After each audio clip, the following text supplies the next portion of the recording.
Not that I have any internet presence whatsoever, but my friends know that I tend to prefer games that are heavy on story and a little lighter on gameplay, mostly because I'm not very good at gaming. And that's why they were so surprised when I became obsessed with Crypt of the Necrodancer, a hardcore roguelike rhythm game whose story is there, but certainly takes a back seat to the challenge of the gameplay.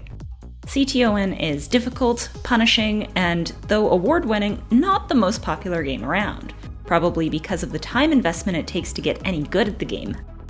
Even so, it made a splash in the industry and, despite its indie status, partnered with two extremely well-known names. Most recently, Hatsune Miku became an official DLC character as of April 4th, 2024. But the first, biggest, and probably most surprising was the Legend of Zelda to create Cadence of Hyrule. Cadence of Hyrule takes the best of both games and inserts an easier version of the Crypt of the Necrodancer's mechanics, and its main character, inside Hyrule, where Cadence becomes fast friends and fights alongside Link and Zelda, who are both playable characters. But as I already established, I really like story, and even though Cadence of Hyrule was the first and only Zelda game I've ever fully played through, I needed to know if it was canon. But when I took a look, all I found was an exploration as to whether Cadence of Hyrule is canon to The Legend of Zelda, and nothing about Crypt of the Necrodancer. It was noted by the programmer of both CTON and COH, Oliver Trujillo. We get this question fairly often, I guess. We did think a little bit about that, yes. We're not going to say our game is canon in the Zelda timeline or anything, but based on the characters in the game and certain hints here and there, it does have a certain place within the Zelda chronology at a developer stream. Unfortunately, this stream is no longer available on Twitch, so I'm uncertain what they had to say about canon relevance to Crypt of the Necrodancer at all. So, I played the game again to try and investigate myself. And my conclusion was that not only is Cadence of Hyrule canon to Crypt of the Necrodancer, it is actually the origin of the central item, the Golden Lute. A lot of information in Crypt of the Necrodancer is really vague, and a lot of that also extends into Cadence of Hyrule. So a lot of my idea is based on small thoughts or circumstantial evidence, some of which is a lot stronger than the rest.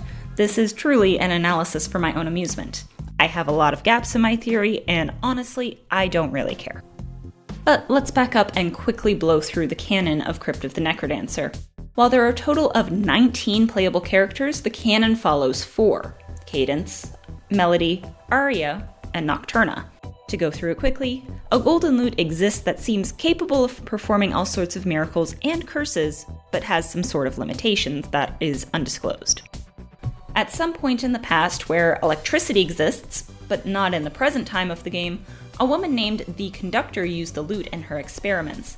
Nocturna defeats the Conductor, but in her desire to become human again, takes the lute. The fate of the lute becomes unknown until at some point the bard Octavian finds the lute and becomes the Necrodancer for centuries, until he dies because he has become too tired to play the lute.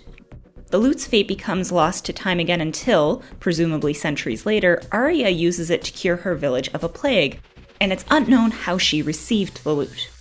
Eventually, the townsfolk become greedy and try to take the lute from her for their own gain, so she finds the Necrodancer to learn how to destroy it. The Necrodancer, still corrupted by the power of the lute, betrays Aria, and instead kills her to regain control of the lute and resume his ways.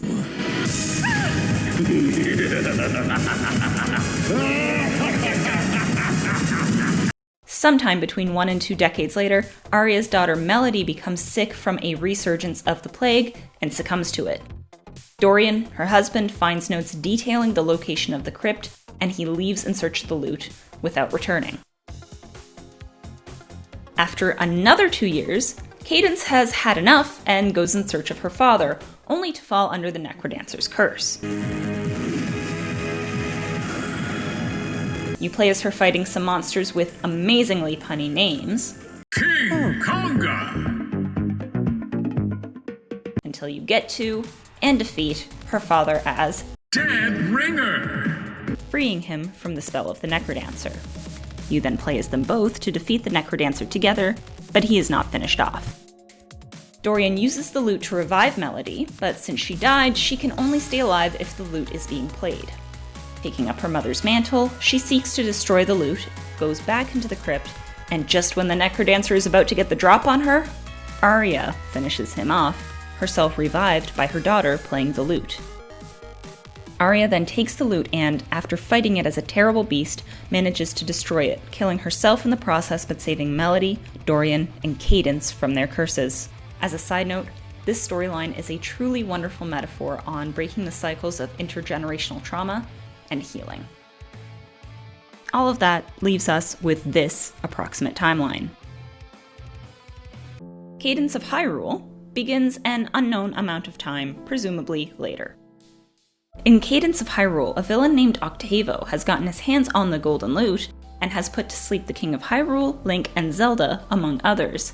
He has also apparently put the same curse upon the land as the Necrodancer did in Crypt the Necrodancer, but to a far more limited capacity. If no monsters are around, the characters can move freely at will. Cadence is summoned by the power of the Triforce and met by Trill, a fairy who commends her capabilities and asks her help to awaken Link and Zelda. You have to choose one of the two, and after their awakening, Cadence says Trill will catch them up and that she needs to try and find a way home.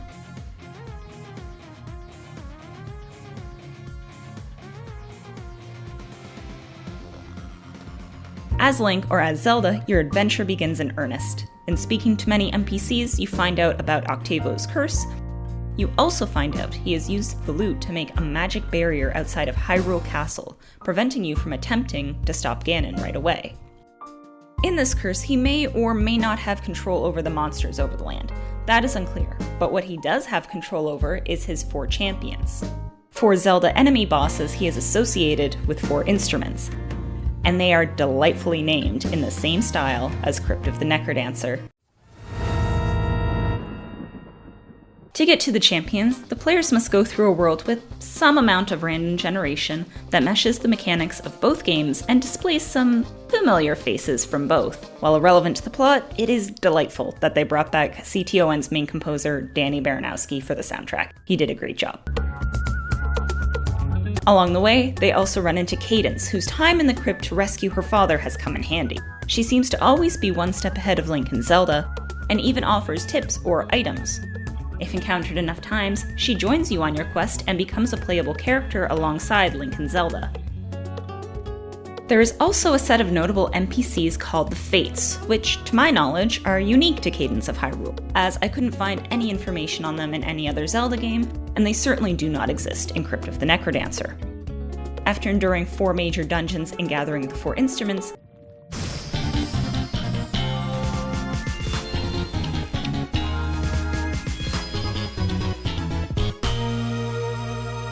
the player can then go to Hyrule Castle, optionally waking the king, and confront Octavo. He acknowledges that his champions aren't enough to beat Ganon, but doesn't enjoy that you beat him, and runs off into a portal created, presumably by the power of the lute, traveling 25 years into the future.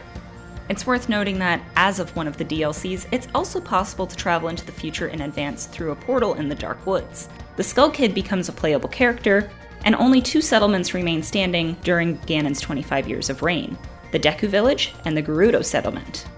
In the future, the player can do 2 harder dungeons instead, which grant the same access to the castle and allows them to fight Ganon directly, bypassing the fight with Octavo entirely. It doesn't really matter, since Ganon clearly got the best of Octavo, whether you travel to the future with or without beating him first. If the player did not recruit Cadence, she appears to help the heroes of Hyrule at the battle with Ganon. And then, using the Triforce, the 3 beat Ganon together.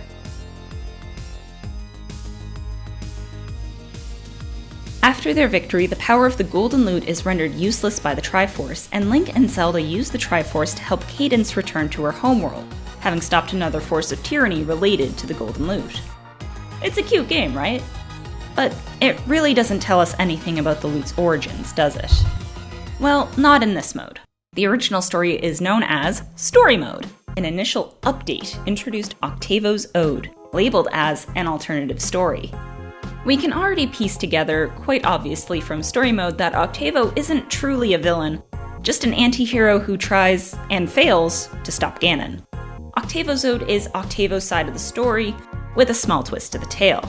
This mode follows Octavo's journey to create the lute, set Hyrule under his various curses and spells as before, but neither Link nor Zelda awaken, and Cadence does not appear to help destroy the power of the lute. Trill also appears, as do other NPCs, none of whom are too happy to see him, but don't actively get in his way either. The journey this time around involves Octavo finding the instruments to create his champions and presumably test them. Deeming them all to be failures, he then undoes his own barrier spell on the castle. In all fairness, the lute's power cannot be mastered in a day, and Octavo himself later admits this, sort of. But when going to confront Ganon, Octavo finds himself pulled into the future by the lute's magic, similar to Link, Zelda, and Cadence. I guess in any version of this story, no time like the present isn't a saying. Instead of being met with Ganon, Octavo is met with himself, or rather, a version of himself, the Necrodancer, aka Octavo corrupted by the lute's power.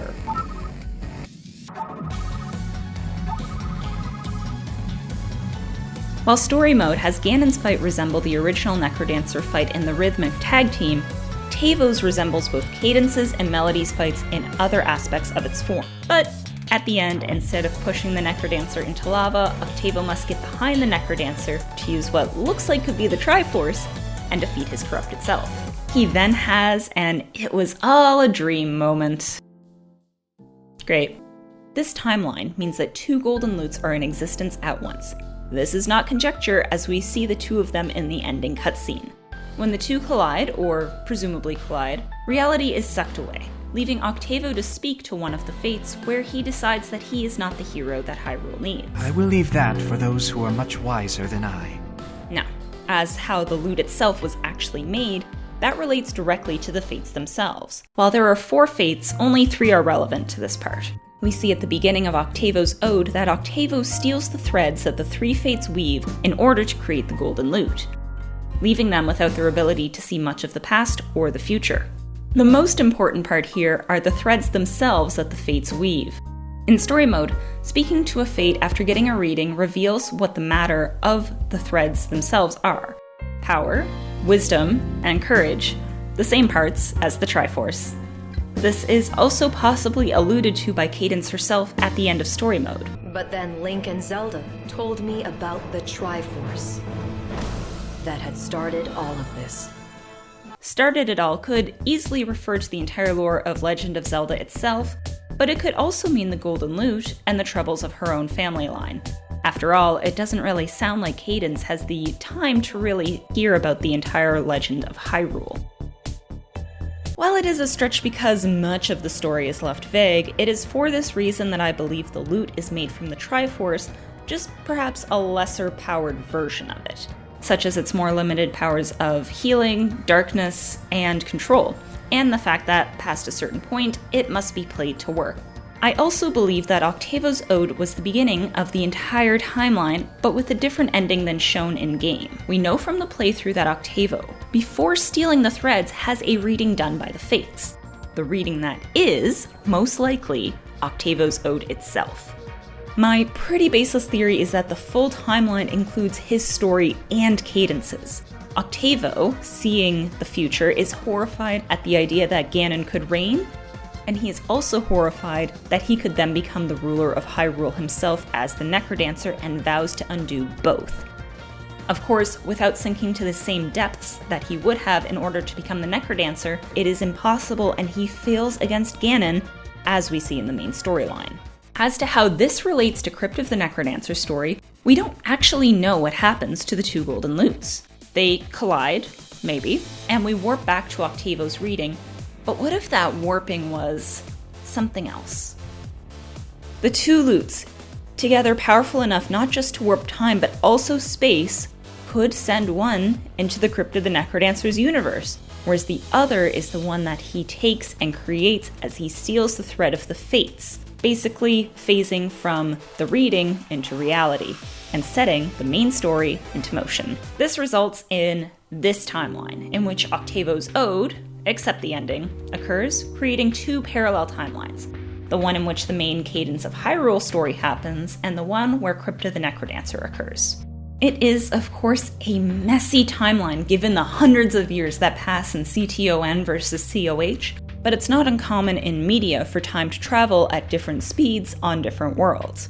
What took centuries to occur in Crypt of the Necrodancer may have only taken days, hours, or even seconds in Cadence of Hyrule. We know it's likely not longer, since even though we don't know how long Octavo has been operating unopposed by the heroes, but aside from the time travel, Octavo's ode does show in how short a time span the events can all transpire. And, thanks to the efforts of the Triforce, Cadence may have wound up in her own world in her own time, or in her own world outside of her time, or perhaps may relate to Rift of the Necrodancer. Please note, I have not played the demo or watched any of the previews.